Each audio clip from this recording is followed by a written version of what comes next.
Good evening, good people, and welcome to another community presentation of the Final Fantasy Randomizer Spring Tournament 2022, The Kraken Games.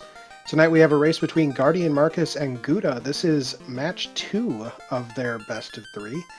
I am Saracen, joined tonight by Woat. Woat, how the heck you doing, man? Well, I was going to do a bit to open this up, and then you start talking like a normal person who's trying to be a professional. And so, I'm just out of my depth now, man. Jeez.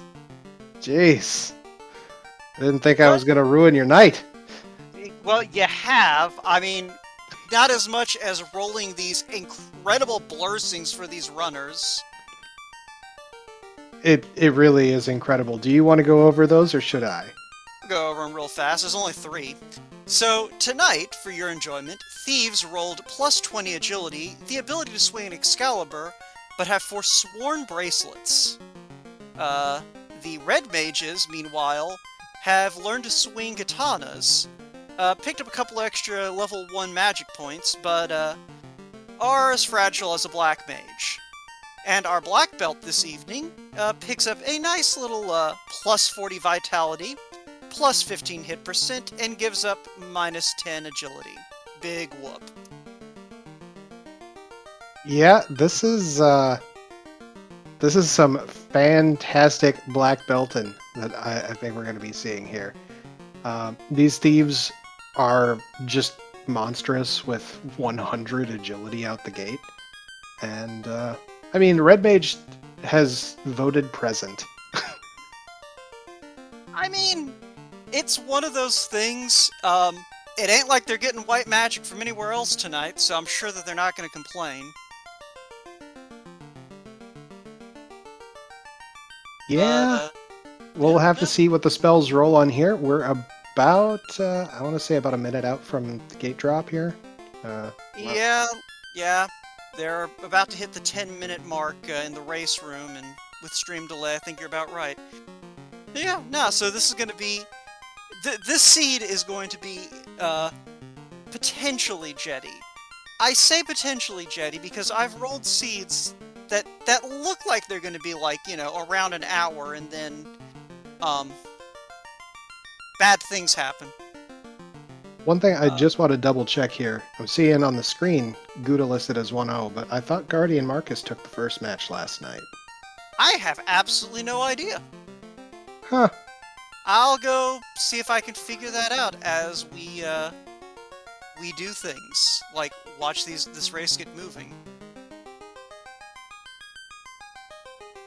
Elmarkin way ahead of me on this one, confirming that it's guardianmarcus who's 1-0. Alright, we are seeing the countdown on guardianmarcus's timer, so we should be seeing this kicking off right quick. Yep. Alright, and wow, pretty nice sync to start things off. Both of them keeping a thief in front for running and avoiding ambush purposes. Promotion locked life 1 in the white magic. Heal 2 is We are completely locked out of Invis 2, very sad. And black magic is trash. I mean, this is the rare opportunity to actually hit Garland with Rub. Chain plus 3 for the armor on the red mage. That's very nice. Weapons. Nope. Fine. You can learn Rub. That is an option. It very technically is an option, yes. We are very generously starting with 5 tenths tonight. So the first chest only gives us a pure potion. Looks like we've got a nice little run off of the gate. You say nice little run, and I hear dead desert grind attempts. That's what makes it nice. Okay, look. I get that people really like the desert grind, but I find it boring. I like it when you can't just go run to the desert. And yeah, I think both of our runners are just going to try and hit Garland with Rub. guardianmarcus doing so successfully, Guda's was resisted. And Garland has stun touch? Did I see that right? I can't imagine how else that red mage got stunned, which is a problem because that red mage is our only source of offense at the moment. But we do get a crystal and a canal out of the king and princess, also known as the, if Matoya has a ship, things are about to get interesting. Also gives us a reason to stop at Matoya right away instead of just the chests. We can get that done as a one-tap, which is nice.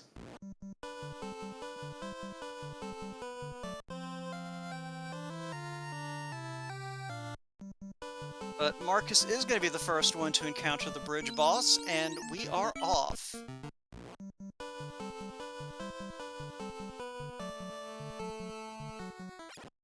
Yeah. Yeah, it looks like we're gonna have a nice little... Masa! Okay. Masa! +3. Alright, we're done looking for weapons. And ship. Called it. Alright, So... well, yeah. Everybody's gonna find that Masa, and it's gonna be fine. I think Guardian Marcus... Oh, Marcus just reset out of the house, and it might have been because it was the house. Yeah, the extra button press. You know, Saracen, I used to have a reputation for, like, rolling, like, painful seeds. Ever since this tournament started, I think, half the seeds I've rolled have been this sort of, like, you immediately start off with power sort of situation. Yeah, it's been kind of a weird run for you lately. Classic Gamer, I'm pretty sure that's a +3 Masa. That ain't no -3. That's a plus. That Masa is unquestionably the best weapon in this particular game. Yeah, I mean, if the katana also rolled up, it's still worthwhile to have. It's just, without promotion, you're looking at that being on the red mage.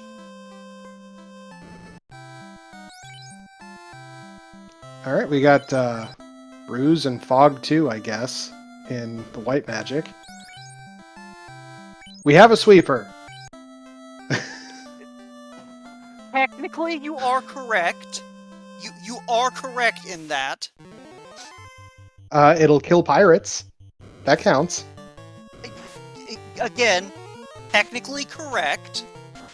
Now, Ice 2 will carry you a good way through the game. It is, I believe, stronger than the other two Tier 2 elementals. Just a little bit. We get a ruby, so we have Sarda in logic, plus a couple extra chests to check for the loose. Dark Twinge leading things off in chat with an interesting question here. With this early Masa, do you think about just danning the black belt? Ooh. It's a spicy play, but I'm not gonna lie, if one of them does it, I'm here for it. I agree, and that's exactly it. Is this black belt is going to be so easy to get to good levels. Like, you don't even have to get it to godlike levels. Like, this black belt could punch a hole in reality, but we don't have to do that. And this Masa +3 this early is going to be really fantastic. And at the very least, it's going to cause the black belt grind to get off the ground that much faster. I mean, so I think that's really what's going to be the determining factor if either runner's even thinking about that possibility is, do you find a grind? Guardian Marcus going a little spicy here. We're headed over to Crescent. I don't hate it. So right now, we've got a ruby in hand. We got that off of BK, so we could, so you know, the starter plays on the table. Crescent also is already available. And also Pete's have Stone Touch, or Glance. I also don't hate that. Because we have the Masa at this point, like, we can afford to... Wall. Oh, really? I don't mind having the characters get stoned early, and especially when it's one of the thieves. Yeah. No, I 100% agree on that point. also going to check something on our handy-dandy new community wiki.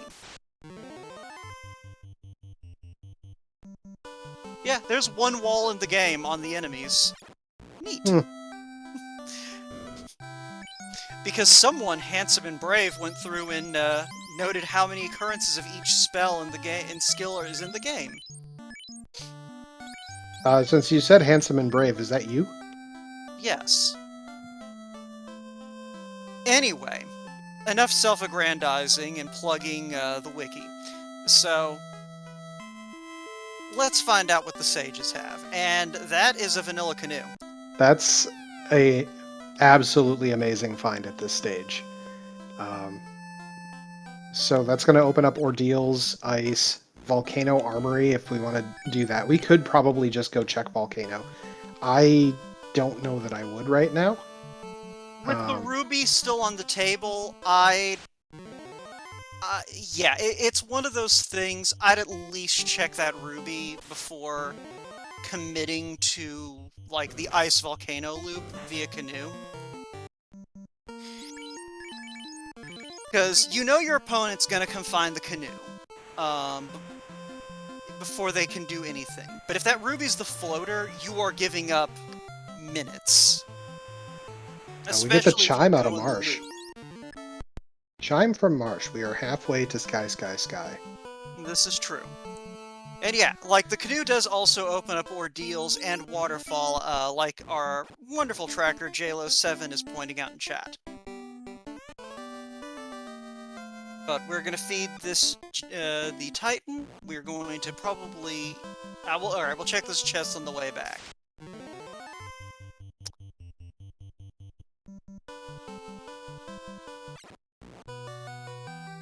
But let us see what Sarda has today.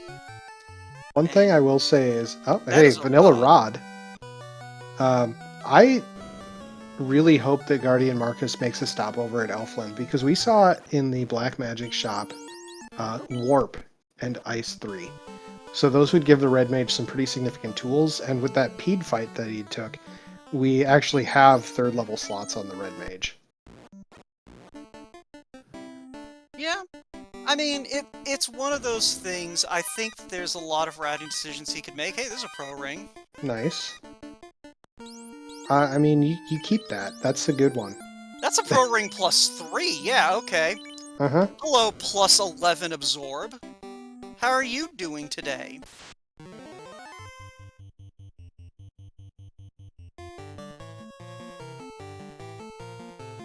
Yeah, Marcus thinks about killing these and then remembers, oh yeah, I have better things I can do with my life than kill ogres.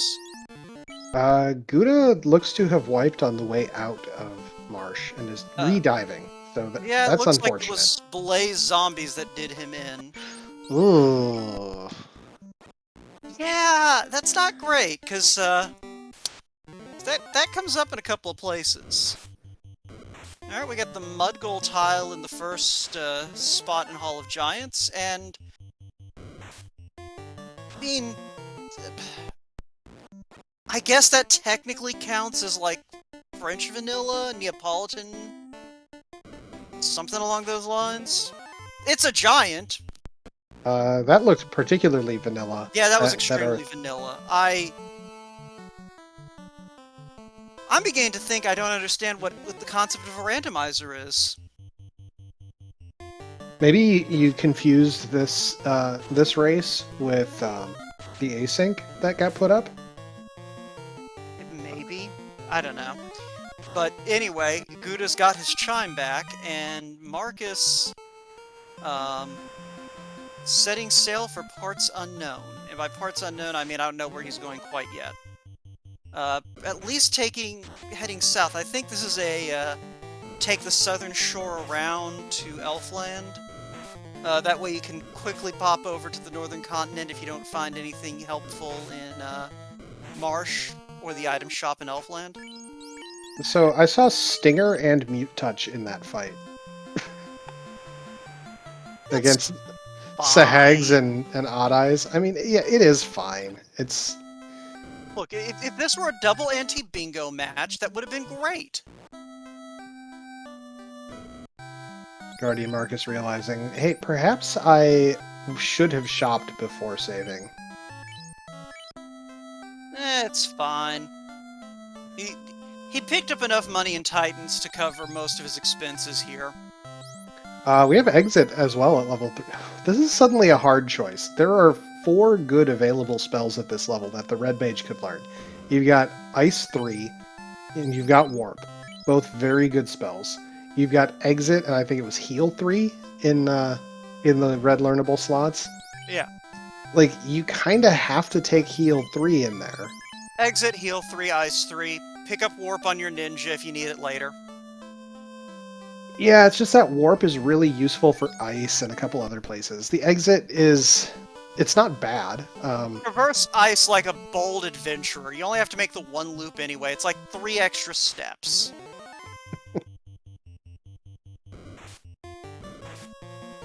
Guda checking out level 4. There was Lit 3 and Cake I saw.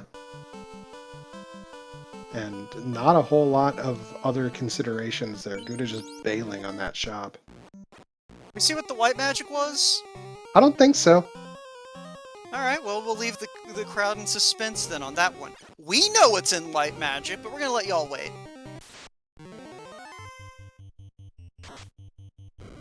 But, Guda doing a cheeky check of just those open chests in Dwarf right out the gate. Getting attacked by wolves very abruptly.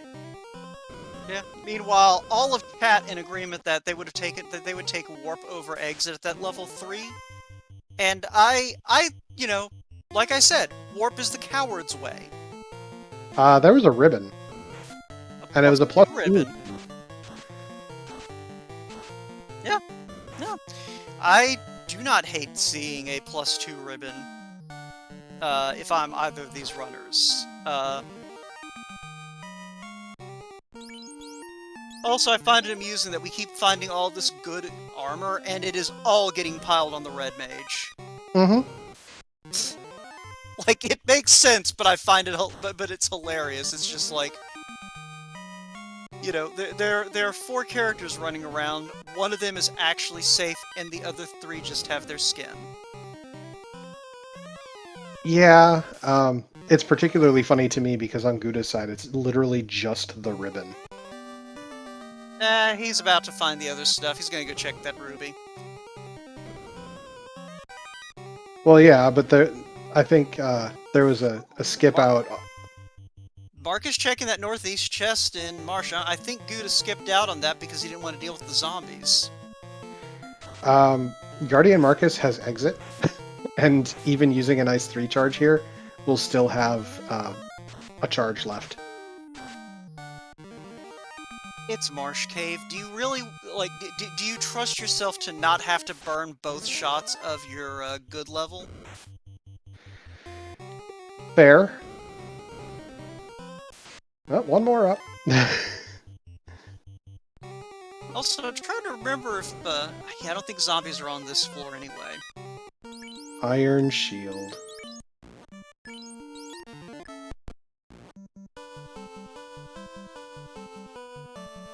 So we're taking some mud goals on Guda's side. See, if he had taken Warp, that wouldn't have been an option. This is true. Warp also helps with the dreaded 4th pillar maze.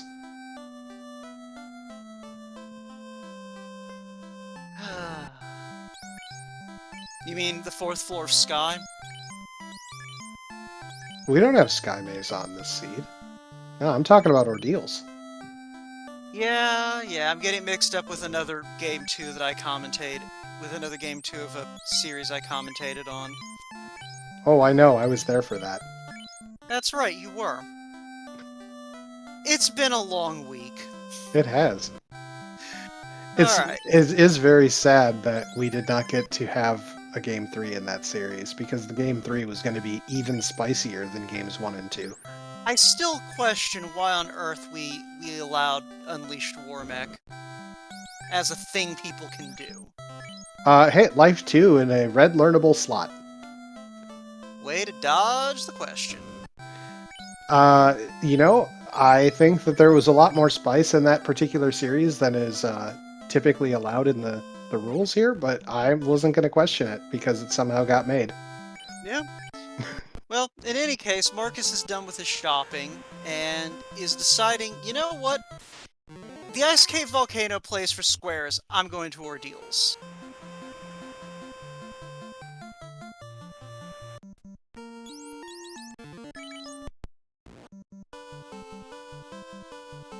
So the Unleash Warmech was also going to be accompanied by Four Forced with Nuns and several other things. It was going to be a real doozy. Alright. So in the meantime, Marcus into this labyrinth of pillars. 1, 2, 2 so far on our pillars.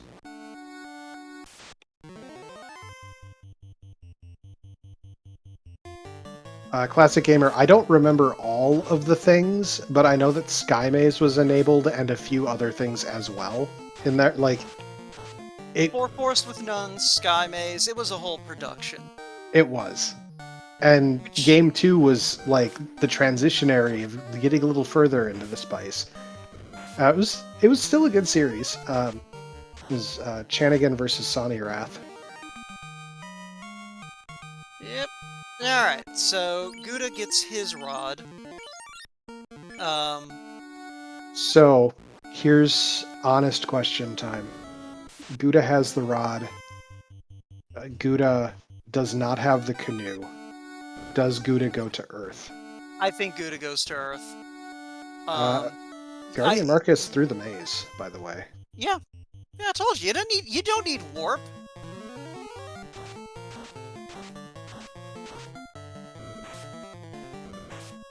Stun touch man-cats. Yeah. And they are unrunnable. Yeah, and we don't have any non-elemental spells to, This is real gross. We don't even have Zap, which is something they're not resistant to. Just reset Guardian Marcus. Thank you. He knows the path, Pillar Maze is quick, and he...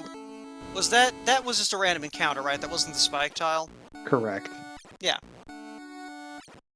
So yeah, he knows the route now, he won't see them again. That's the hope. Yeah, it should be fine. Sonny Wrath probably already having nightmares about these man-cats again. Yep. So Alright, this was Guda... a remarkably kind Ordeals, by the way. Yeah, Guda making the call to go to Crescent before diving Earth. Good. This is gonna pay off for him. And Guardian Marcus deciding to take a few of these Red D fights, which, remembering to step down into the door to not advance the encounters, and thus reduce the chances of seeing man-cats. Left or right works just as well. You've got the appropriate bottom floor. That's an Opal +4 bracelet. Hello? Excuse me? Well, I mean, that's going on either the Black Belt or the Red Mage. That went on the black belt. Alright, Guda has a canoe. And Guardian Marcus has another pack of man-cats to deal with. I think it's a little less scary when you have fewer of them up front, and your thief isn't immediately stunned to death. Yeah. You might just be hit to death. Oh, okay. They're not super thick either. Alright, Guda, seeing that canoe, says, you know what? I'm gonna go ahead and go do some diving in Volcano. This may just be an armory floor check. We've seen that a good bit in this tournament of hit armory floor, check the spike tiles that are here, see if you get a loose item or some good gear, and then bail. Gold -2, that's very disappointing to see. And herb from our chest here. I mean, you throw that opal on one of these characters, you throw the gold on the other, and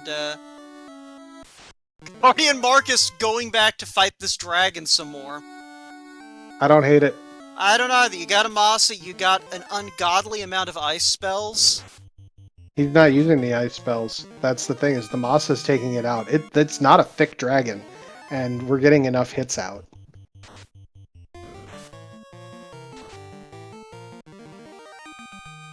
So, Saracen, how far do you take this if you're in Guardian Marcus's shoes? Knowing that those man cats are on this floor, and not knowing where they might land in the encounter table. So... Oh man, that's a tough one. I'm certainly not thinking of danning a character at this point. I don't like this encounter because of the man cats. We did just see the thief go down. That's actually not bad. I'm okay with this if... we're Marcus, playing... No! Marcus, Marcus, what are you doing? Living dangerously. I mean, okay. I'm looking at this from Marcus's perspective. He doesn't have a ribbon. But touch attacks, I believe, have a base success of 100 MDef. Or 100. So 100 MDef brings you to neutral. Alright, I'm scrambling my math here. 100 MDef will cancel that out. But I think Marcus realizing, you know, I don't feel like playing the coin flip game 5 times if there's another man-cat fight. Yeah, I think there may have been a realization of, this is dangerous. Why am I doing this? He came real close. Hopefully he'll remember his thought process there so we can ask him about it. And Guda, meanwhile, finding a rune +3, he is going to dive deeper into Volcano, mostly because all we found was a katana -3. Either the giants or the iguanas also had stun touch, and that's the spike tile for the exit. Just gonna toss that out there, too. Yeah, okay. Guardian Marcus dodged a bullet. Probably gonna go turn that herb in because it's, like, right there, and he needs to pick up his party anyway. Yeah, I wonder if he only picks up the red mage. Yeah, so Rube's in chat, declaring that Danger's his middle name, presumably referring to Guardian Marcus, and my question is, does that mean that his name is Guardian Danger Marcus, or is it Guardian Marcus Danger last name? Like, I'm not up on my Guardian Marcus lore. Also, that's a key. That is a good find. It's not a great find, but it's a good find. Alright, It'll open up a lot. Yeah, I was gonna say, so here's another decision point for you, Saracen. You got a key. You haven't seen any loose items. You don't have Oxyale. Is that a +4 Vorpal sword? I think that has to be, because I don't think we have -4 on our weapon blessings. It was +4. It is better than the katana. What is this? This is entertainment. Because, alright, here's the thing now. You get that black belt up to a level where they've got good enough MDef. You throw the katana on your red mage. You throw the Vorpal on your ninja. Well, you class promote. You have the katana on your red mage. You throw the Vorpal on your ninja. You have the Masa on your black belt until they get their fists online, and then you give the Masa to whoever.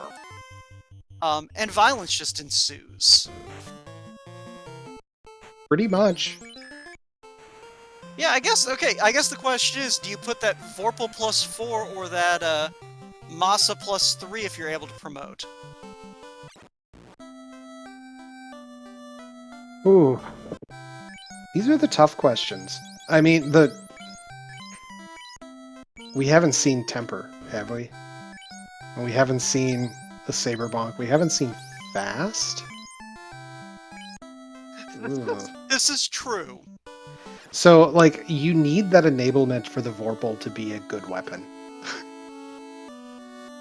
I mean, at the same time, that +4 covers a lot of the Vorpal's sins. Yeah. Like, the Rackhelm. Vorpal sword is ordinarily not fantabulous. Also, Fire Orb. Yeah, we have one orb lit at the 27-minute mark. That's pretty good. Yeah, so, okay, here's the thing. The main detriment of the Vorpal sword is, outside of its crit rate, it's basically just a silver sword. That +4 makes it effectively like an ice sword or a sun sword. Like, but with, like, gigantic crit. yeah. So that's the thing, is I don't necessarily think you need the buff spells to make that Vorpal dangerous, if it's rocking a +4.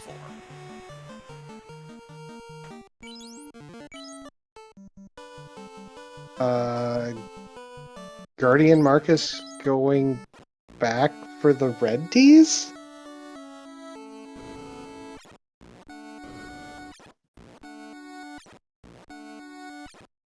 I'm confused. I think this may be a let's go. Okay, so if I'm reading what Guardian Marcus is doing right, he probably didn't feel like he had enough resources to take the grind to level 27, which is probably his low-end target for that black belt right now. Because level 27 with the +15 hit percent blessing will get you to 8 hits, fist-wise. Mm-hmm. And then you're able to swap over the Masa to somebody who is better at using a Masa. Right. And at that point, you've got your black belt that can do work, and you've got the rest of your party is rocking incredibly good weapons. Also, there's a slab in Ice Cave. Not super helpful. No, not at all.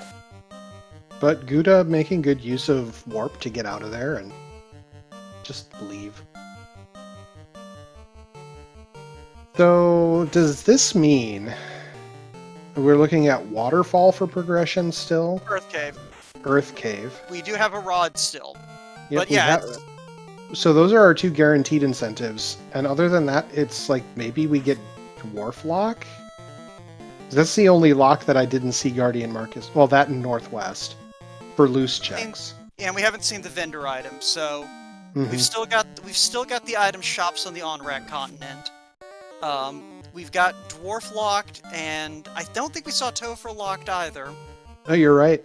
And we have the chests in Waterfall that can have loose items. Like, there's a lot on the table that can still have our progression, but Marcus is trying desperately to get this dragon to murder his team, and the dragon's just now getting there. Thief agility. You know, at this point, I think I would just swing and hope that the red D eventually takes it. Okay, we're done with that anyway. It's fine. Now, I'm apt to agree with you. I think once you're down to 2 characters, or heck, honestly, I'd say as fast as you can kill these red Ds, you know, maybe stall 2 turns every fight and then drop it. And just, you know, you lose a little bit of XP growth until it kills the other 2 party members, but it's faster than trying to stall them out. Dark Twin's bringing up a good question. How planned was this? And that's really tough to think about when you think about also having revived all the characters. I mean, I assume that the idea was ablative shielding for that black belt, for the fights on the way here. Yeah. He had he walked into this with 100 heal pots, so he's good on that. Now, I have to assume that bringing them back up was specifically to make sure nothing got the black belt on the way here, because that was still a level 14 black belt when we started this. With plus 40 vitality. Like, it's already like around the 600 hit point range right now at like 23. Yeah. So, like I said, it'll be interesting to see where Marcus goes with this. He's either going to stop at 27 or take this to 37. Depending on if he wants, depending on how much power and defensive energy he wants. Was that level 5 temper and fast? Yep, yeah, it was. And saber just because, but cure 4 and slot 1 white. So I think Yeah. that's still red wizard learn. Oh, it's red mage No, it's learnable. red mage learnable. So hot diggity. That's a fantastic level 5. It's a shame it's level 5 and not something I actually want to cast. yeah. But I mean, yeah, you'd prefer to have seen that a level lower where you can actually like promote your thieves and have multiple temper and fast casters, but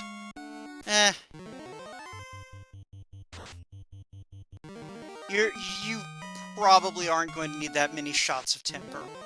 Alright, so we're at level 27 and Marcus is still going.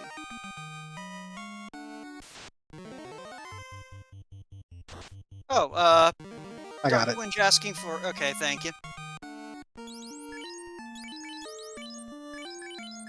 Yeah, so...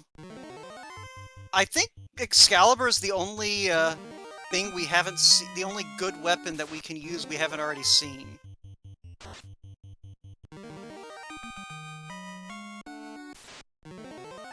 Yeah, Classic Gamer, I think you're on the right track. I forgot that Marcus hasn't seen the one ribbon in Dwarf Cave yet. And probably isn't going to see it until he finds Adamant or TNT wherever they are.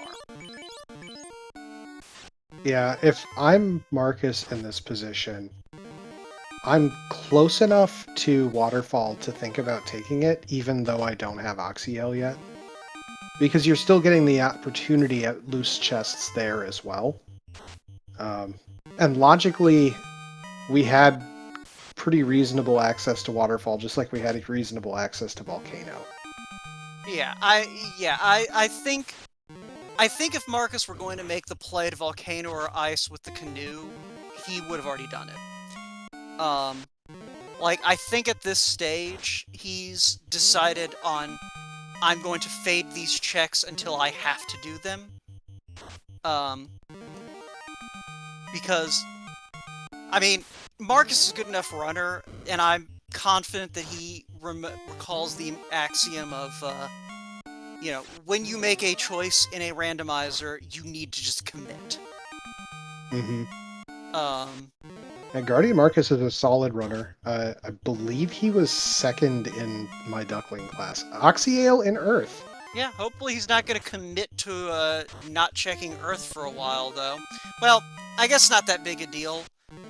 We know that he ain't going to make it very far on the on-rat continent without going to Earth. Really, the worst-case scenario for him is if, say, Cube is behind that Oxyale, and he decides to go to Volcano. Yeah. Well, Volcano for him is... the big question is, do we find the loose yet? And we haven't found either of them that I've seen. Yeah, that's what I'm saying is... And Guda full cleared Volcano. We did not see the loose items, so... It's in one of the... It's either in Waterfall or in a keylock location, or in Sea Shrine, for those two loose items, so... That black belt is 34 and 3 hit points shy of max. Yeah, it has a lot of vitality.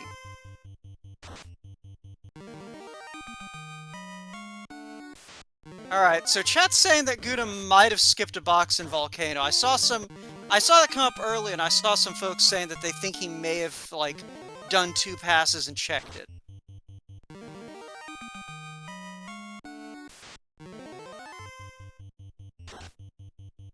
Classic Gamer invoking that friendly chest. Could be. There's the distinct possibility. Guda going for Lich, who opens with ink.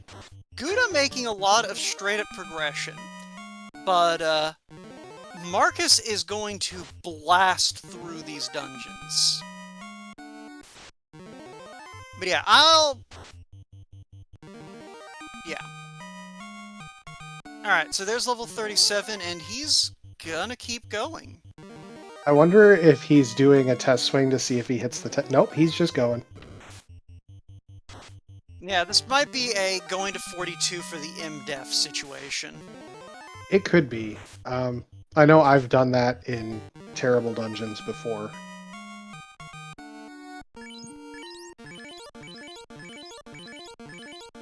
The other nice thing for Marcus right now, and this is weird to say, is if he has a soft, he can take that stoned thief up. He And does have... have a... Okay, that was Marcus's plan. I legitimately forgot that he had that stoned thief. So that's his plan for making sure that this black belt doesn't get it doesn't get crushed by man-cats. You know, assuming the thief doesn't get murdered by mummies.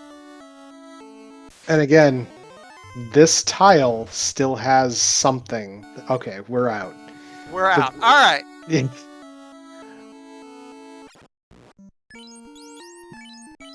I love that play.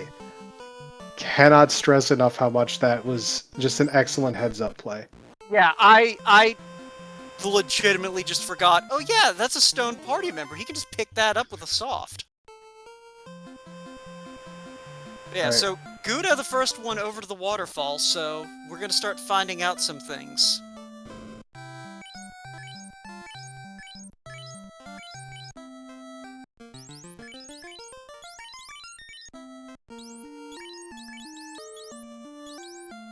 But yeah, I think at this point, if you're Marcus, and you find the tail, I think you just go ahead and promote. You've got enough MDef on this black belt to be fine.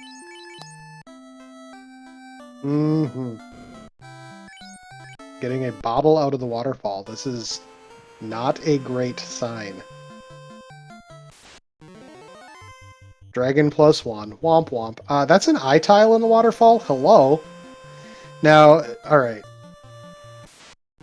Okay. The question in waterfall is always, how do you get out? Because we have currently an upright and not lawn ornament red mage. I am very concerned. So, I think, and this is pure intuition talking. Guda, I think, is the kind of runner. He knows he's already down a game in this match.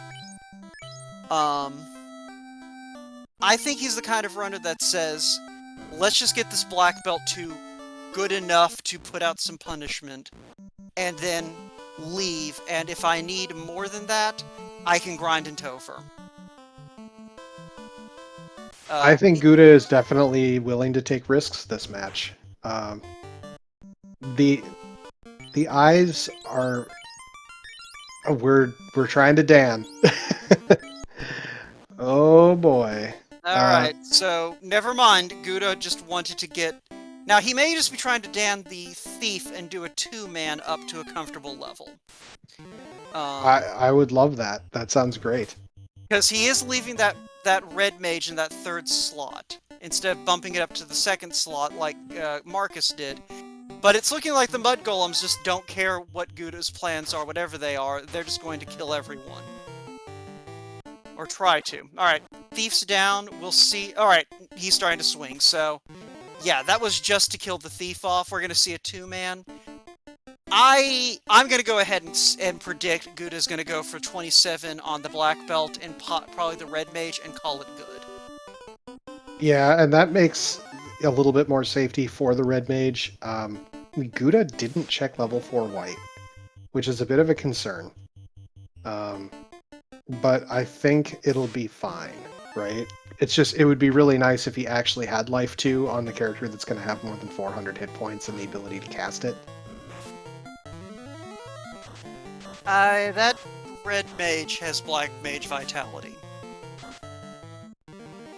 Yeah, but it's still going to be getting levels right now, and it has almost 300. Well, it has over 300 hit points. So it'll get to over 400. It'll be fine. Might get over to 400. We'll see. All right, Elmarkin letting us know that Guda did check white magic, so has that Okay. life too. Okay. So That's a much better position than I had thought. So that's good. Yeah. And the warp that Guda has on the red mage is going to be the exit strategy here, and that's great. Yeah, it's one of those things, like, I hope that Guda's only trying to get to, like, 8 hits on this black belt. Because, A, that's really all you need, and B, the longer he spends grinding, the more ground he's ceding to Marcus. Because, yeah, Guda's got, like, 2 orbs on him, but Marcus is about to light this earth orb, and, probably is still thinking, I'm just going to fade Volcano until the end. And is going to get a lot of time back going through Volcano without opening any boxes. Guda getting trolled by the robot a little bit there, by the way. Just the robot decided to stand on the spike tile for a second. Marcy, you're always there to try and protect us. Please.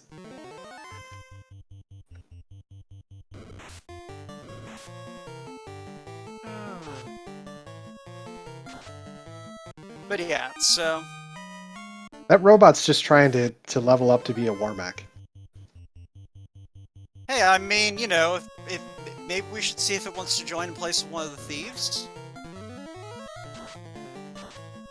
Saying.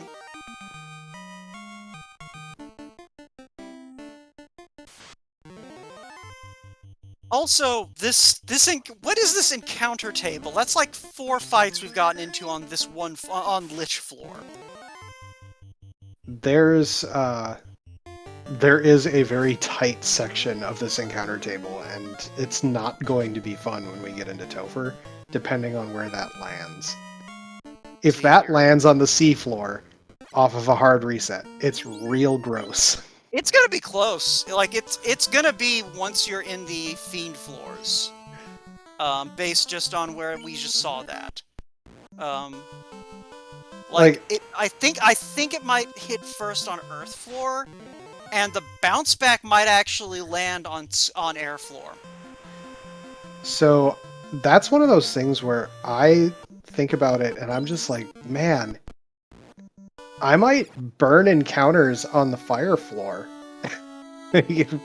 if I think it's coming up soon.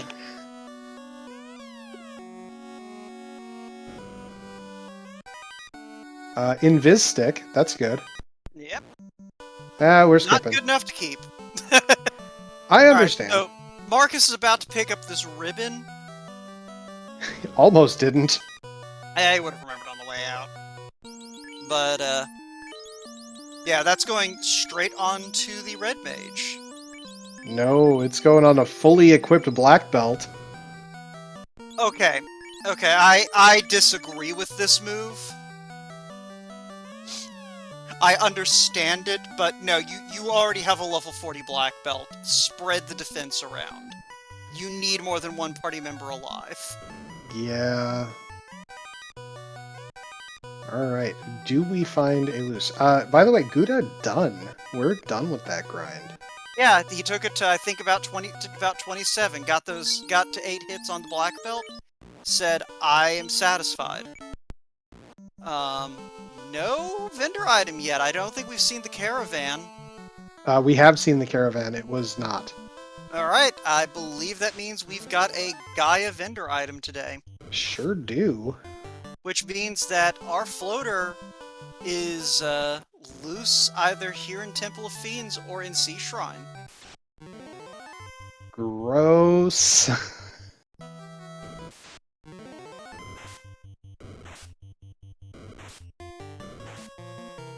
That's what I just said, Elmarkin. It's either loose in Temple of Fiends or it's loose in Sea Shrine. That is what I Coral said, plus right? 3. Yeah, I think so. Okay. So we got a Coral plus 3. That's not good enough to keep, but it's nice. haven't done C yet, and you only have, you know, you got to put something on your other thief if you're not going to dan them. Yeah, I suppose. All right. Oh, But we're yeah. warping back to Earth Cave, where we saved our ribbon. I like the play. All right. So, so our floater, or access to our floater, is here in the Sea Shrine.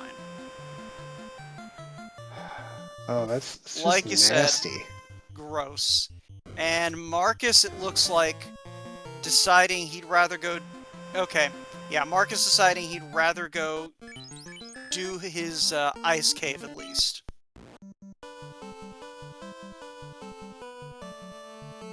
I'm not sure I'm a fan of this. Like I said, at this point, you've faded ice cave. You might as well go and do the on-rack area first, and then come do this play. Procate +4? That's a really good Excuse me? shield. Yeah, there are 2 of them. That is a very well-equipped red mage there, once we get all of those things. Alright. Does Guda continue validating the seed? Nope. Guda's a man on a mission. Bubbles will carbonate herself eventually. But does take out the one talking about the Lefanish, so I guess that it's almost a consolation. It's French Bubbles? Champagne? Her name is now Champagne.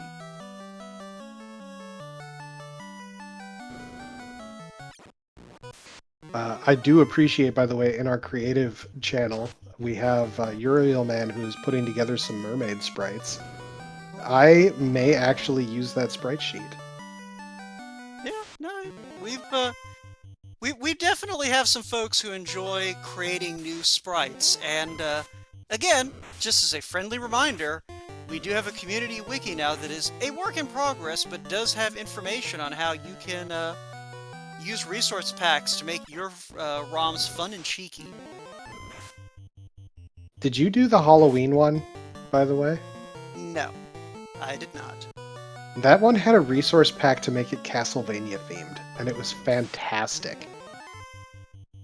Yeah, I think we do have that resource pack up on the wiki, but in the meantime, Guda, aside from those pro capes, turning up not very much from full clearing mermaid side.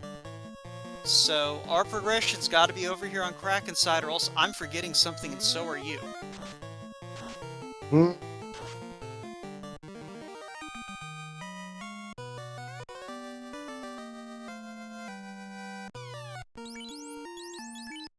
Well, we shall anxiously watch Guda's side of the stream. Yeah, Marcus, not taking too long to get to that ice cave. Like, had to, you know, run through the bottom floor, but Classic gamer invoking that friendly chest again. And I agree, that's a consideration, because the key did come early enough in this logic. Right! Guda never got that! Because he hasn't been to ordeals. So, ice and flame swords in the bottom right room. The Deng room, as we sometimes call it. Okay, so here's another put yourself in the runner's shoes question for you, Saracen. You're Guda. You full cleared everything in Sea Shrine, except TFC. It turns out TFC has your progression. How quickly do you forfeit and pure rage? I don't know, but we just found the Excal. So here's the thing, is Guda's going to get the key eventually and check all the key locks. And so it's going to be a long time. There's a lot of seed to go through to get through all the key locks. Oh, this is Are we at the coin flip? Or did we see TNT?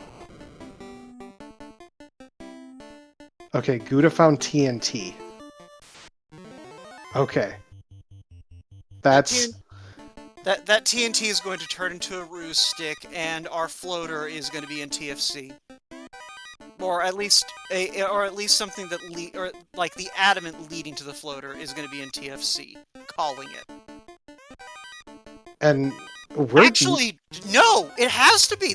Okay, it could be in Cardia. No, it can't be in Cardia. No, I think we actually do have if that floater is not behind that TNT. Regardless, our other loose item is in TFC. No. Okay. If the TNT leads to the floater, then we could have a loose item in Cardia. The TNT could turn into Cube. And then we have Sky Incentive. True. Okay. There are still a few ways where we might not have loose, but there is a non-zero chance that we have TFC key item tonight. So, I think the terror doesn't start until we see what that TNT turns into. If the TNT turns into floater, then everything is going just fine for Guda and it'll be okay. I'm pulling for floater and TFC so hard right now. So hard! Man, I just want a good match. I want comedy gold. Okay, here's the thing. I want the newer generations of runners to remember why TFC is TFC. I mean, there is a second chest that I refer to as TFC Earth, and that one does not contain loose in this flag set, but it's just as bad to me. Okay, look, the northeast chest on Earth 3 is not TFC Earth. It's annoying, but it is not the same thing.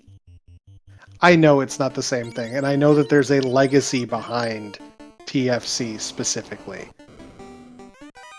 But yeah, for the folks who are completely lost on this conversation, when we're talking about TFC, so that chest on the mermaid side in Sea Shrine, in the room that's shaped like a crescent. Yeah. That's locked by the Mystic Key, even in the original game. Our best speculation as a community is, at some point in development, the key was going to be not required right away, and so, you possibly would have, found the slab in there or something. Also, confirmation, there is no loose item in Volcano. Okay, Ale, we definitely saw that wear sword on Guda's side. But yeah, so that is confirmation, though. We are not seeing, that's confirmation, though. Our loose item is either in Cardia, or it's in TFC. And so, Guardian... Go ahead. I want to think through this real quick, because I know that Guda went the mermaids first route. Do you do mermaids first in this flag set, as it is? I'm personally a fan of going Kraken first, in this flag set, just because if both of your, loose pop up on Kraken's side, or even one loose, you can come back for mermaids. I've come around on that. I've seen every which way the decision-making, and I think that in general, if you find a loose on Kraken's side, just going, you know what? I can come back for mermaid's side, if I have to, is a play that I've seen a lot of people going for, and it's worked out. Yeah, and that's kind of where I'm at, too, is, the mermaid side is dense, but at the same time, the mermaid side is also, it's a lot of walking, and it's not a lot of... path. Yeah. I'm really coming around to how justified is a play, right? And yeah. Kraken is always justified because it's required. Yeah. Mermaids may not be, and you can find out on Kraken's side just how required it is. Yeah, JLo pointing out in chat that we are missing both loose. So yeah, no, I don't hate the mermaid play under these circumstances. All right, so this is the part where Guda is going to be like, "Oh no." This is going to trigger some concern. All right. Yeah. Now I think if you're in Guda's shoes, you've already left Sea Shrine. You play. I think if you're in Guda's shoes, you play the averages. You've got one chest in sea versus all of the other keylock chests that aren't in Marsh Cave. You're gonna check all of these first. They're closer. They're easier to get to. And, you know, you've got a nice long run that you can use to, like, efficiently save route to make this fast. Okay, we are almost to the true decision point. What does the TNT turn into, and how much do we rage if it's not floater? I mean, if you're good and this isn't floater, you're on full tilt, but it is the floater. Okay. The dream is dead. I mean, unless, like, other folks were calling for the loot to be in TFC. I mean, I would have been fine with forcing Sky before getting floater, because floater and Sky is like a tradition at this point. Well, either way, Guda's going to be airborne. That's going to make going back to check TFC more painless later, but it's also going to incentivize not checking TFC. Because you have a lot of other things you can do now. You've got the bottle, you've got the slab. Got Cardia. You got Cardia. Yeah, at this point, if I'm in Guda's shoes, I'm just going to go, I don't need whatever's in TFC. And just gun it.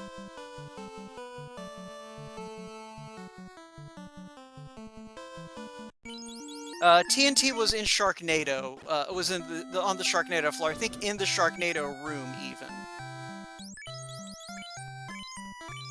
So what is our vendor item today? We're not finding out. Guda. Good Guda. We haven't seen vendor Guda. Alright, thank you, Link. Shot far left, upper room on Sharknado floor.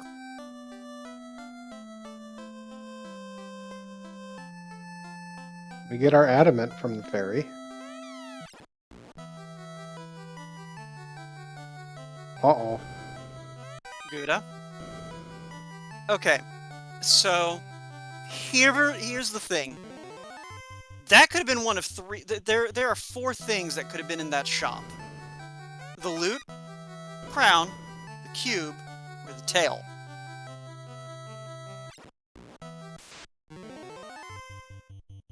Them's real bad odds. Yeah. We got a ruse stick from Lupa Lupa Land, which is a good thing to get from there. Which is a good thing, but that increases the odds that you probably wanted that vendor item. Mm-hmm. Like... Because now we're looking at only one of our semi-deads, you know, in terms of... is it the Saber Bonk or the ruse stick? That's one less that's locked behind one of your... behind one of your chase items.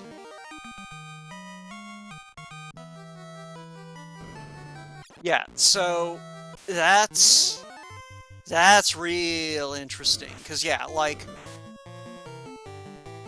if the vendor item leads to the tail, all right, it's fine. He's got a black belt lead. He wasn't probably going to class change anyway. Never mind, that vendor item is either your Saber Bonk, your cube, or your loot. It cannot be the Saber Bonk.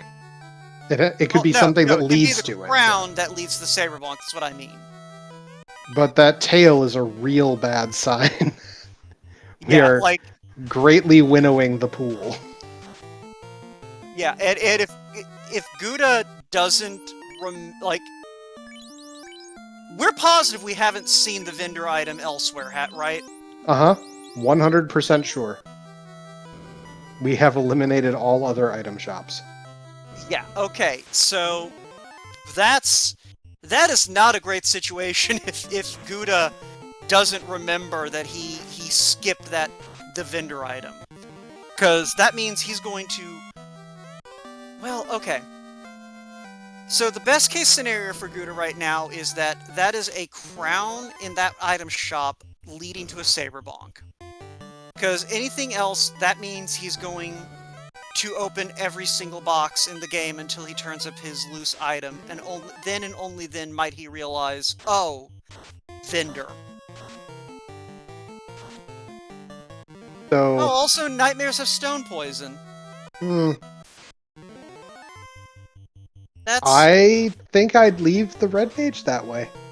I think Marcus at least is going to do that until after this fight. So Guda continuing to check all of the key locks.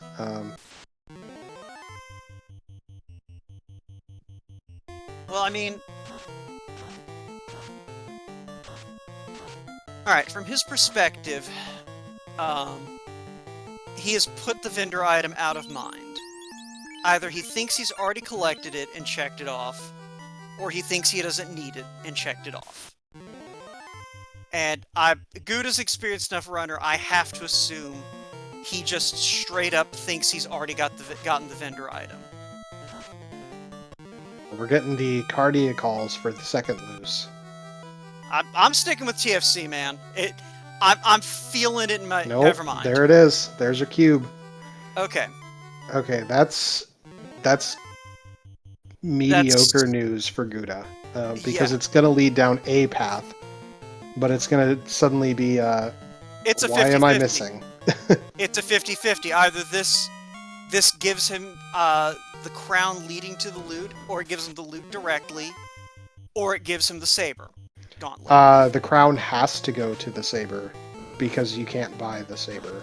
Unless this is the saber here. Okay, no. It can be the crown leading to the saber and the loot's in the item shop. Yes. Or it can be the crown leading to the... You're right.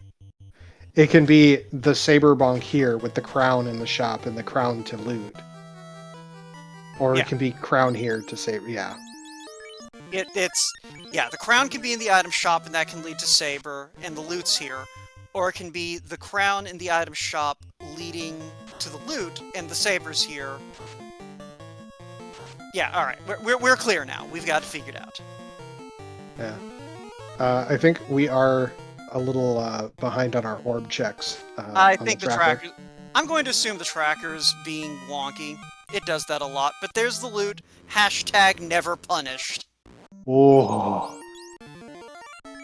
That's scary. I can't believe he just got bailed out like that. Yeah.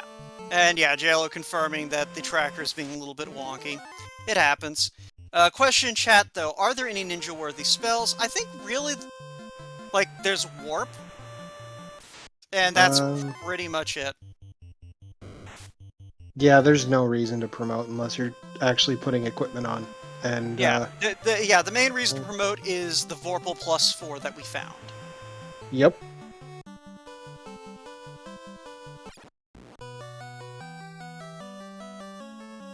It's a very good Vorpal. So Guda at this point sort of taking the lead, and we're gonna see how long it takes guardianmarcus to fish out that last loose item. Yeah. Did Marcus skip Mermaid side entirely? He skipped Mermaid side. Bold play, but I like it. Well, I mean that's what I'm saying is.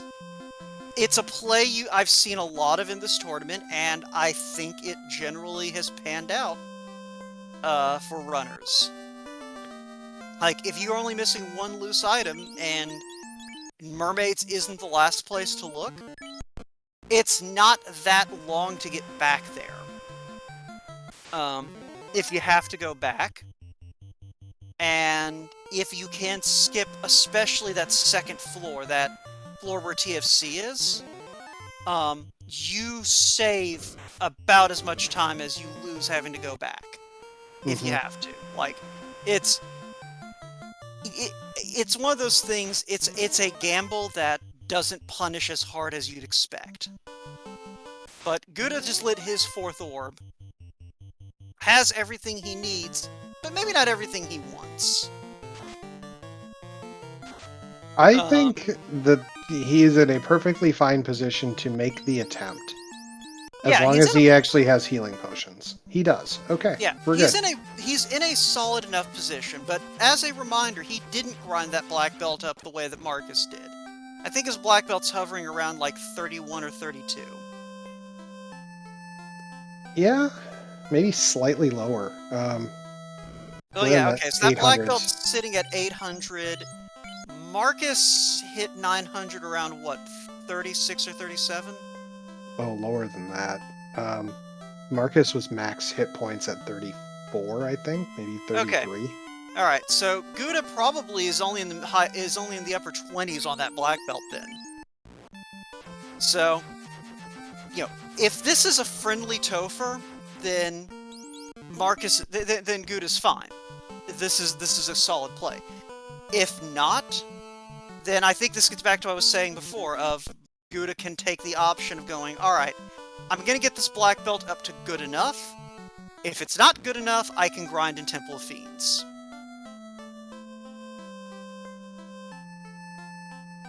Yeah, and I mean, so far things are going well on that front. Yep. Guardian Marcus having a moment. That was a ruse stick. Well, he's got that crown in hand.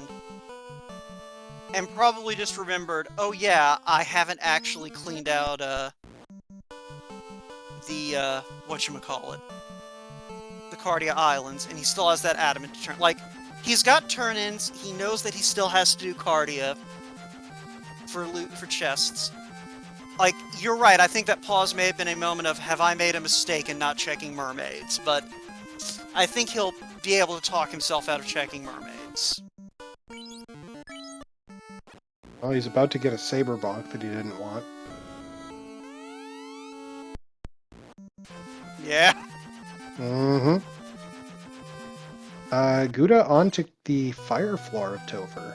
Well, this is going quick. Yeah, like, so here's the point where he potentially may start running into issues with this low-level black belt. Not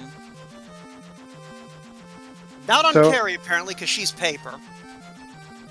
So, worth pointing out, right now, Guda's weapon situation involves a Masa +3, an X-Cal that I believe was vanilla, because the thief can wield the X-Cal. Yeah. A katana -3 that the red mage can wield. Yeah. And a 8 hits black belt. Yeah. Like, there's no shortage of damage in this party. There is a shortage of hit points. Yeah. Yeah, and that's the thing. That's what this is going to come down to. Can Guda kill everything before it kills him? And that nuclear, not setting things off on a good tone. And this is a dodgy Kraken. Oh my. That's concerning. Red Mage Cure 4 is itself. I agree. Yeah, no, you need that life caster to pick everyone up after this Kraken is done.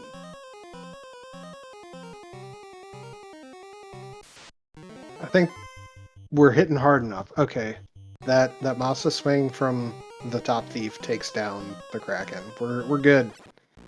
We live to fight another fiend.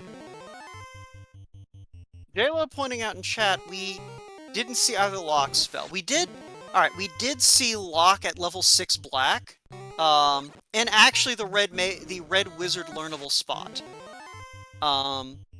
And lock 2 is in slot 2 in Gaia, which I don't think that's the red wizard slot. I think it's the first slot of black in Gaia.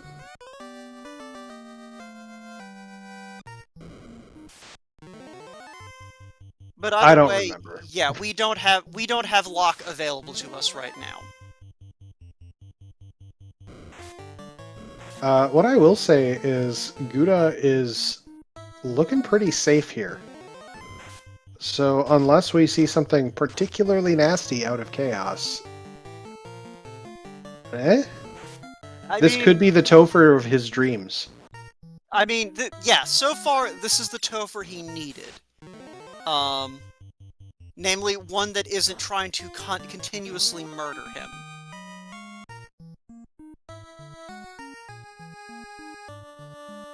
Bold play, just walking on out after that fight and not healing. But okay, we're here.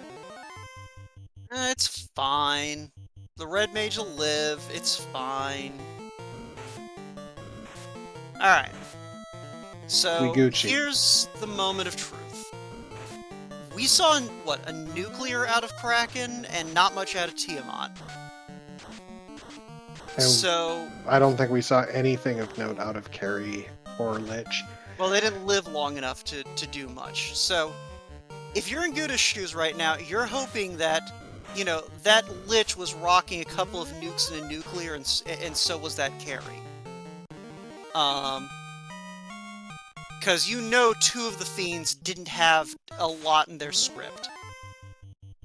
But we've got Fast coming out, we've got Ruse coming out, Chaos tries to quad X the wrong party member.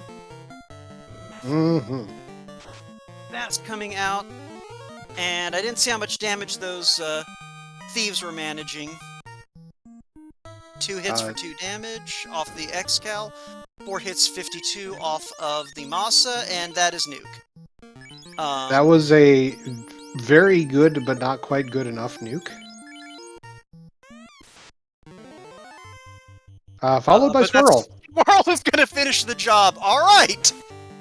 13 hits for 450. That is the opposite of what you want to see. That's not where you put your ruse stick, sir.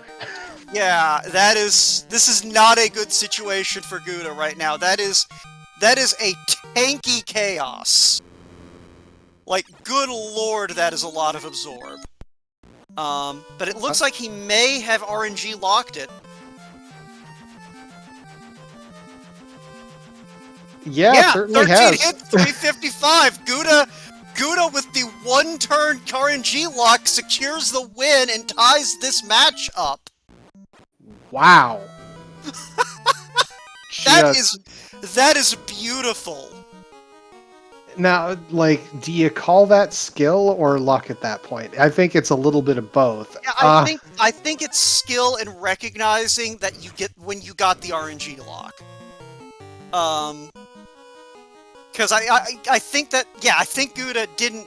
Guda might have mismenued there, but he did disrupt things just enough. Guda, GG. Sir, GG, that was an amazing combination of skill and luck. Thank you very much. All right. As soon as I didn't get the second root stick off, or the third root stick off, I'm like, oh shit, he's hit me. Sorry about my language, SG. I apologize. I'm like, oh no, he's hitting me for 192, and then he hit me for 192 again. I'm like, oh no, iron stick. Yes, that's what I want. I want to be like Iron. Oh, yeah, but I mean, you know, it's one of those things to in a situation like that immediately go, wait, I think I can RNG lock this. That is skill. Yeah, I mean, I had to. That was literally the only thing I had, because I'm sure Chaos had something nasty coming in afterwards spell-wise, and I was really low on HP. But guardianmarcus pulled off a, 8 hit point fighter kill on Chaos yesterday, so I figured I'd just return the favor, you know? Yeah. I'm pretty sure this means that y'all's Game 3 is must-watch television. So, alright, here's the real question, though, Guda. So what'd you think of the vendor item today? What vendor item? I know nothing about a vendor item. I've never heard of such a thing. I thought that was turned off for the seed. So where were you when you realized you forgot to actually check the vendor item? Sitting in chat, watching people go, well, never punished, and I went, oh, that's why I was never punished. Because I had not done, and at that point, that's when I jumped in chat, watched what was going on at the end to see where guardianmarcus was, and yeah. And I'm like, I needed Bonk, and I'm like, oh no, did I just not grab Bonk when I was quickly going through and grabbing things? Because I always had a full inventory on my armor, so I'm like, oh, maybe I just missed it. I'm like, well, too late now. No, you just memory hold the idea of buying an item from the item shop. It was an on-rack. Or not an on-rack, it was in Gaia. It was in Gaia. Yeah, because I had just walked right by it. Yeah, you did. It was pretty funny. I was definitely saying, yeah, we'll get to see what the vendor item is now. We Or were not. really hoping it was gonna be like leading to the loot, and we're Yeah. going to watch you like. All right, so in that same vein, so how long were you sitting there going, "Oh God, it's TFC"? Never. I didn't. Okay. I was actually more going, oh god, it's that one chest I skipped in Volcano. Ale, you have been vindicated. Volcano! Was it the top chest in Agama? No, I skipped the middle chest on Armory Floor. I did both hairpins, and then I never walked down to the bottom and got the middle chest. Whoops. That's usually one that I skip. I'll either skip that or the really, really awful hairpin chest. Okay, so Ale, you were technically right, but also wrong. But And Guardian Marcus is just destroying this Topher. Like, well, yeah, he took his black belt up to up to 40 off of the red dragons in ordeals. He did ordeals basically as soon as he had access to it. So okay. yeah, Okay. so his route, he basically took the ship, the canal, and the ruby, and went straight to Sarda. Okay. And then, well, he didn't go straight to Sarda. He went to Crescent first thing, and Okay. then doubled back. So he basically had the canoe and did a bunch of other stuff. While I And was so- dinking around in the inner sea. Yeah, Well, you were Oh, having Tia had problems in nuke. Marsh. Yeah, I was gonna ask, did you see that? I don't did not see remember a you seeing nuke out of that. Tia. No, he just she was just really punchy against me. we didn't see. Yeah, we knew we didn't see the nuke. But let's be honest. I had Masa +3, X-Cal, and a Katana -3, and I almost wanted to go class change and use that Vorpal +4 instead. But I'm like, class change takes too long, and I know how fast Guardian Marcus is, so I'm like, I'm not even going to chance this. I just gotta go. Yeah. And those But, where the eyes were scared me, which is why I didn't drop the red mage. I hate walking out of waterfall. Yeah. Nah, I said the same thing when you did it. Yeah, that's what I figured. Is you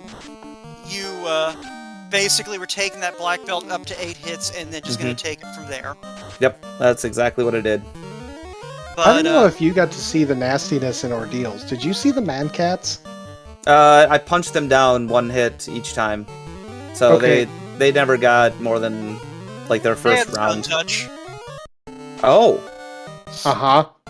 that's fun. It's tough to hit a like high level thief though, because my thief was like 20 and my other one was 15, I think, or 12 at that point. Yeah, Marcus went in there at like level 12 or 13, Mm-hmm. so it was a little less fun for him. Look at that, a 40-some black belt hitting for like 700 damage. Like, what? Yeah, Like that's this chaos is so chunky. yeah, I know. But yeah, GG's Guardian Marcus on the black belt punchathon.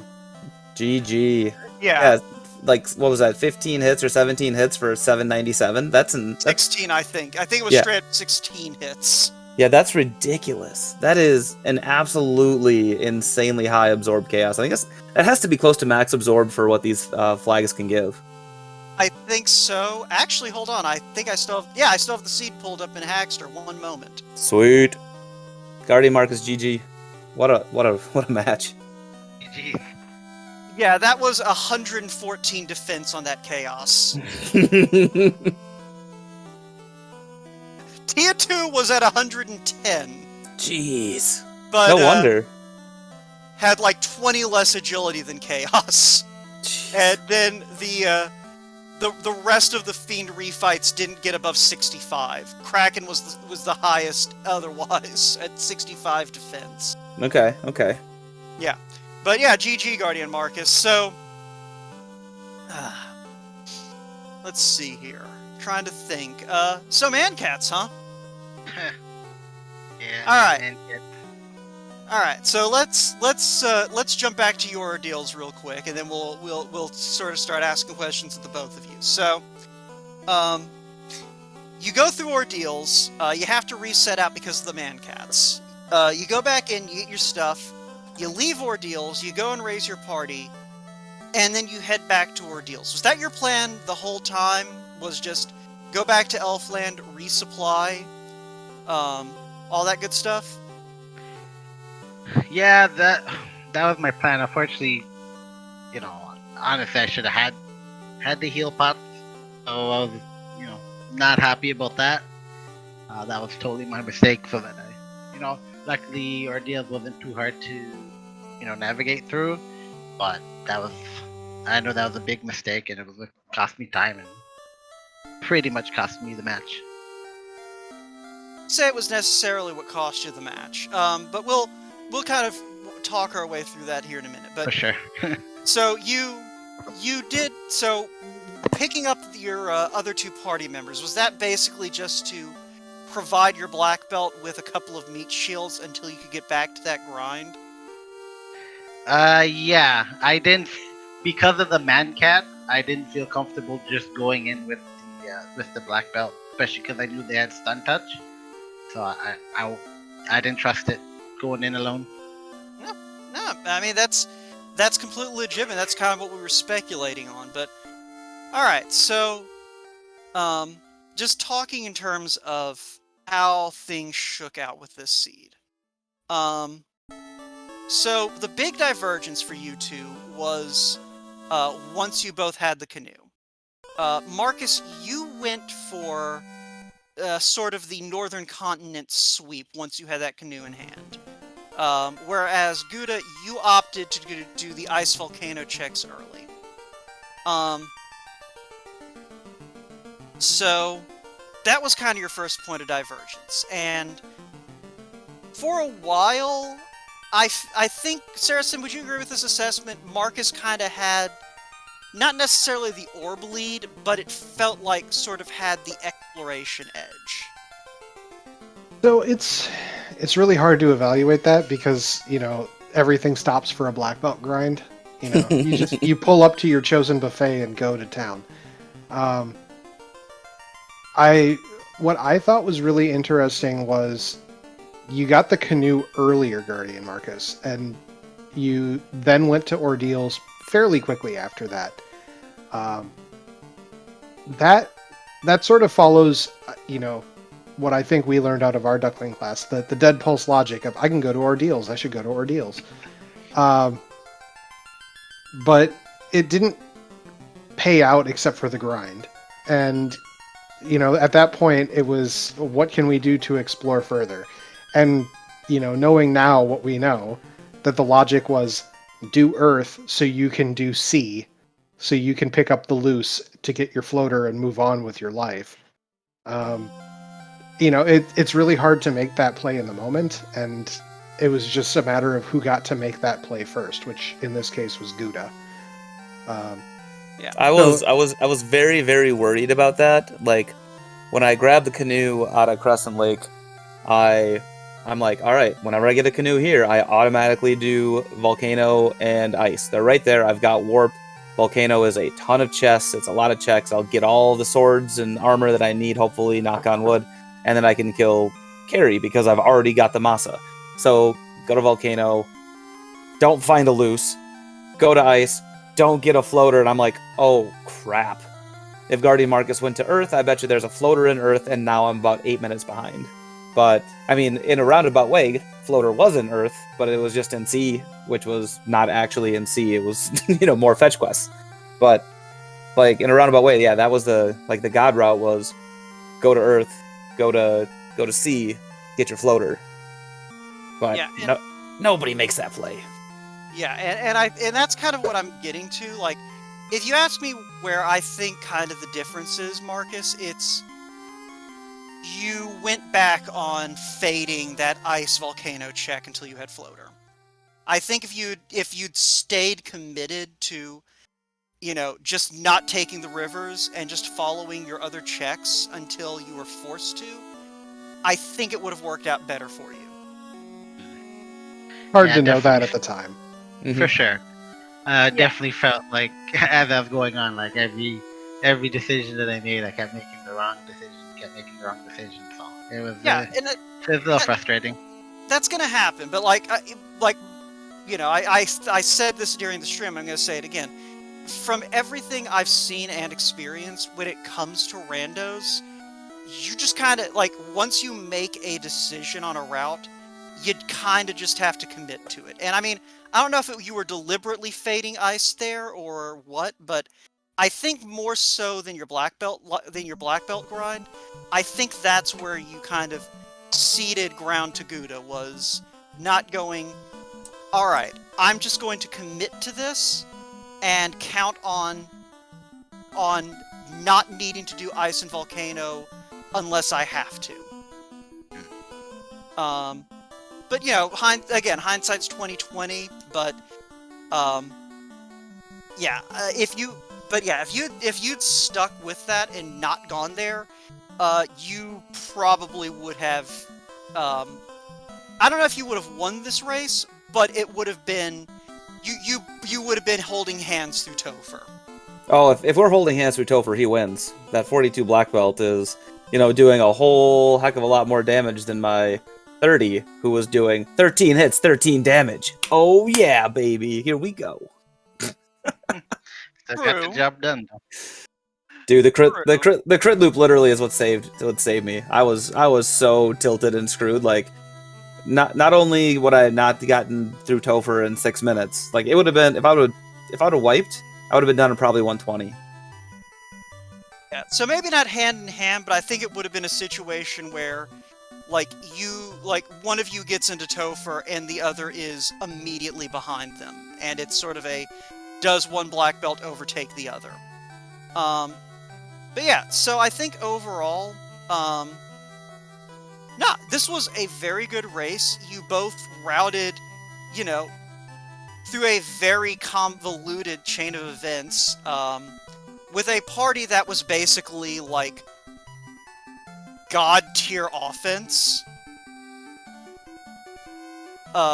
Between the black belt having the early Masa, the red mage was also there. What's amazing about this party is, like, there was a seed a long time ago that I played that it was just like all offense, and it's really felt like I don't even know if I cast any spells other than fast for a very long time, because they didn't exist. I forgot that Lit 3 existed though. That was a problem. But yeah, this was a lot of punchy, and I loved it. It was so much fun. So do y'all have a day and time scheduled for your game 3, or y'all gonna need to hammer that out? We gotta hammer it out. It'll be sometime next week. We're both pretty busy over Mother's Day weekend, so it'll be sometime next week. Thank goodness the tournament staff let us do this in 2 weeks. Yeah, but if folks are still here and watch this and can't wait for game 3 to see who comes out on top, make sure to join the Discord. There will be race announcements and all that good stuff. You'll be able to find out when these two schedule their match 3 and where it's going to be broadcast and everything. But are y'all going to stick with just doing 4 force, no nuns, or are you maybe going to spice things up a little bit for game 3? I tried to talk him into Unleashed Warmech. I'd have to talk to Fizzle to make that happen, but nah. Fizzle's not going to let it happen, and I don't want to put anybody else through that. No, I love Unleashed Warmech. It's so much fun. No, Unleashed Warmech was on the books for Sonny Wrath versus Again. Thank you. Really? It was for game 3 that didn't happen. If it had gone to game 3, Unleashed Warmech was on the table. So, Marcus, you have something to muse over. I'm more of a casual player. I'm not like crazy flags. I had to say no to my pod mate for 4 fourths, so Guda should just consider himself lucky that I said yes. Yeah, he talked me out of nuns. Yeah, I could do nuns. I mean, my black mage nun seed was absolutely phenomenal. Let me tell you, that is good TV right there. Heck yeah! I'm just saying, Marcus, you got a little bit of time to think it over. Maybe maybe consider a little bit on the wild side. It's a game 3, anything can happen. But no pressure for real. Yeah. But We'll mull it over. We'll probably either do I'll this or a leave it a draft. mystery for the fans. I'll leave it a mystery. That's the spirit. Yeah, tune in to game 3 to see what if any you find out. shenanigans do happen. Entrance and floor shuffle, no overworld, let's go. Okay.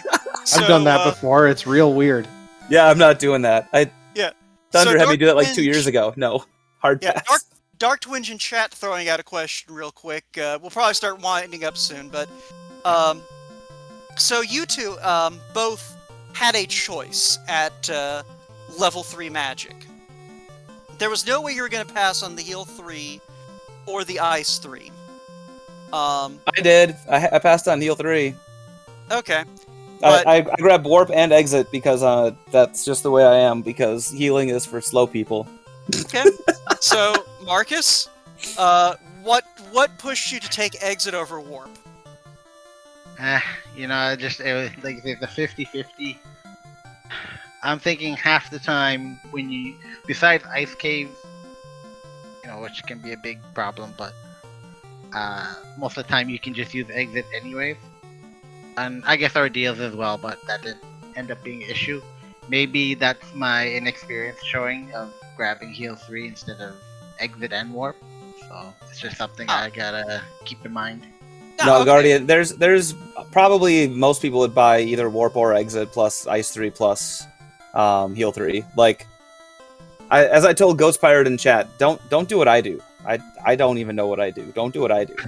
Yeah, like, this is something that I try to emphasize as often as I can, but, like, Final Fantasy 1 Randomizer is unique, I feel, among randomizers, because in most flag sets, it is very hard to nail down a single meta strategy. Mm-hmm. There are very few, like, situations where there is an objectively always do this rule. Because, like, yeah, Fizzle Beef or Guda going speed and power works. Right up until you hit a situation where you should have taken a more conservative approach and brought some safeties along. Playing carefully and doing a little bit of extra loot goblining to pick up an extra ribbon is a solid defensive strategy, right up until you play a seed with a paper topher. Wait, was Like- there a second ribbon? No, we never saw a second ribbon. Oh, I was gonna say, No, how did I miss that? I was just using that as an example. No, that one ribbon y'all found in Dwarf Cave was the only ribbon in this scene. Okay. You had me worried there for a second, Woe. Like, I opened like 150 boxes in this game. Never found another ribbon. Yeah, they had to have all been in Sky. Yeah. And Guardian Marcus, don't worry. They were saying how you skipped mermaids. There was nothing over there. Nothing at all. Pro K plus 4s. Oh yeah, I did get both Pro K plus 4s. Yeah, but But- but it's one of those things, like, just that is kind of the beauty of this randomizer is you can have a completely different philosophy toward how to play the game from your opponent, and both can be equally valid in the same seed because they address different problems. The speed and power strat works on the foundation of nothing bad can happen to me if all the enemies are dead before they can do it. But it, runs into a big problem when it hits a situation where you can't kill the enemy before something bad happens. And, the inverse of that, the careful and defensive, will get you through some things that speed and power might have to leave and grind for 5 minutes to overcome. So the point I'm trying to make is Game 3 should be really fun, but yeah, don't take something that Guda did as, oh, I should have done this instead. Play your game, and that's really the best way to approach a Game 3 like this. Yeah, that's all I can do, right? Just like you said, play my game. That's what I've been trying to do. It's got me this far, so just keep doing And it. I mean, bear in mind, you two were 6 minutes apart, almost on the nose. Like, that was within a basically, if Guda had pressed his A button like a frame or two later when he was doing some of that menuing, we might be having a very different conversation about how, congratulations on getting to the round of 16. Wait, everybody in chat, if you use the key to an RNG crit loop is using the iron stick. I'm telling you, if you use an iron stick when you're not supposed to, it locks the RNG exactly where you want it. I learned this today, right now. But yeah, no, that's never failed me.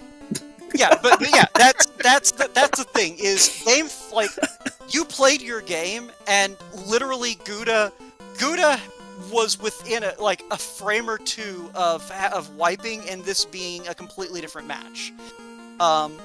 So yeah, no, just in general, you play your game. And you play your game and don't worry about necessarily playing someone else's game. But do bear in mind that Guda makes incredibly poor decisions and take that into account in your routing. Yep, 100%. No, I will not think that way. That will cause me to lose. I will respect my opponent. Fine. If you might it know wasn't, Guda, but I don't. If it wasn't for Aelmarkin yelling at me multiple times about my airship flying, I just really like being in the airship and going around in circles. Turns out I always go the wrong way in the airship, so I have to thank him for cutting down probably about 18 seconds off of my airship routing. Thanks, Aelmarkin. Everyone just needs to remember the spine of the world.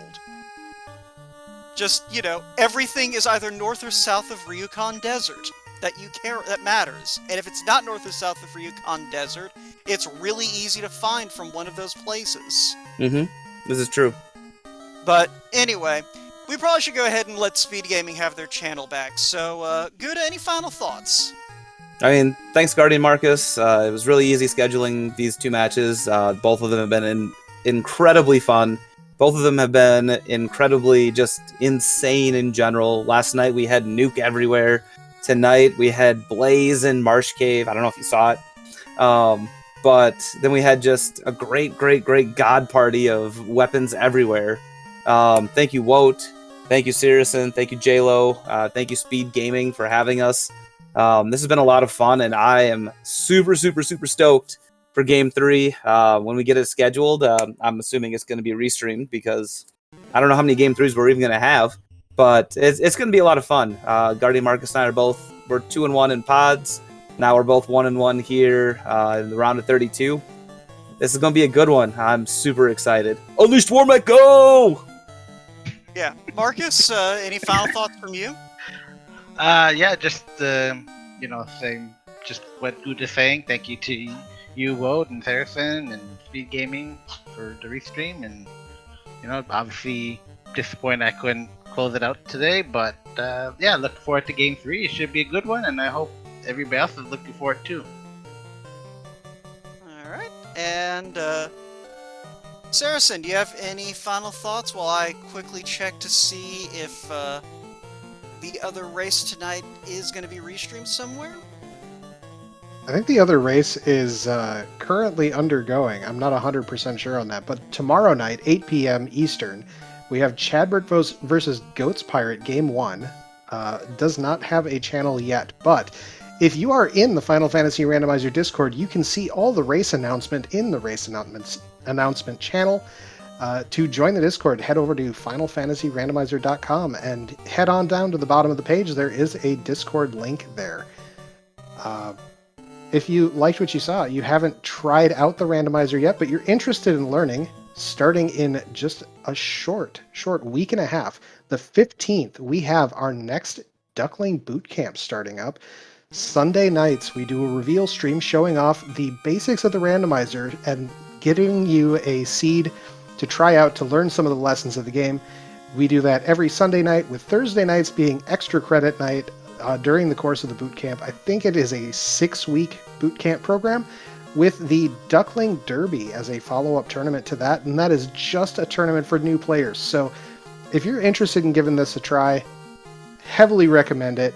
Guardian Marcus and I both went through the same boot camp, which was, man, at this point, a year and a half ago. Isn't that crazy, Yep. Marcus? It's crazy, but it's amazing. Sorry, I didn't mean to cut you off, but it's an amazing program, and yeah, I would, even if you've never done a randomizer or a speed run before. I'm a product of somebody like that, and I'm at the round of 32, so anybody can do it. In Yeah. addition to that, coming up in June, the 17th through the 19th, Final Fantasy Randomizer will be hosting a marathon with proceeds going to the Liam Foundation. So if you're interested in participating in the marathon, it's not just Final Fantasy Randomizer that we're going to be playing there. We're going to be doing a lot of different randos. Come check that out.